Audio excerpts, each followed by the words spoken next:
Hello guys, today I'm going to talk about the EtherChannel.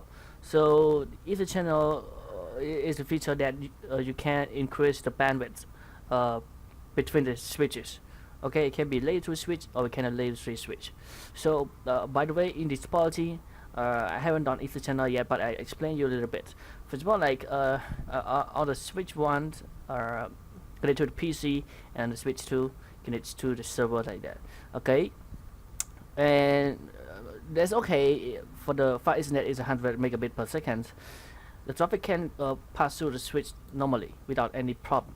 What is the, for example, like this switch connect to like a lot of like 100 of PC that, and all of them connect to the server at the same time. So 100 megabit per second, I think is not enough for this bandwidth. So that's why we need the EtherChannel to come to apply on this topology. So it's going to work like this. Wait a little bit. Okay, we need to apply another link. Okay, it can be 2 or 3 link that have the same bandwidth, 100 megabit per second, and then traffic will distribute between this the link that we apply on. Okay, so right now I can ping to the server normally. Okay, working fine, but I just want to apply more bandwidth on it, so that's why we use the EtherChannel. So I'm going to apply another link that is the same speed, f/s/2 and s/3, something like that. So if I don't do any configuration, the span tree gonna block the port because to avoid the loop. So we can tell the switch that we can bind we need to bind this 2 port and this 2 port link, bind this 2 link into a 1 logical link. It's going to be like this, 1 logical link that contain all 200 megabit per second inside that logical link. Okay, so how to do that? It's very simple. We go to the switch here. Actually, I forget. It have 2 mode. We have LACP mode and we have PAGP mode. So I recommend to use the first one because the first one is more standard. The second one is for Cisco proprietary. So in this video I would like to use the first one, LACP mechanism and LACP method to apply on the EtherChannel. Okay. So on the switch 1, what I need to do is that I go to the configuration mode and I'm going to use the Rean f/1 and 2 channel. Forget the command. Group 1. I use the port channel 1 mode. In this case, I use active. Active is the keyword for the LACP, and that's it.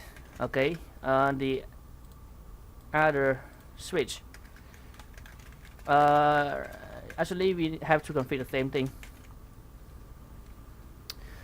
Slot 1 and 3, f/3 here, and then channel group 1 mode. Actually, in this case we can use passive. Okay, we can use passive or you can use active. That's okay. So I'm gonna say support mode trunk. Don't forget the word trunk. So this one I forget to apply it again. Interface Rean f/1 and 2. Support mode trunk. Okay, and it's going down. I forgot to turn on it. s/1 and 2, no shutdown. Okay, and then this one is no shutdown too, no shutdown. Okay. Okay, and then as you can see, so channel summary. As you can see, it is P now. P is mean that import channel here, as you can see, and SU is mean that this is the layer 2. S for is S mean layer 2, and U is mean that in U. So the port is up, so I can ping again from the PC to the server. It's working just fine. Okay.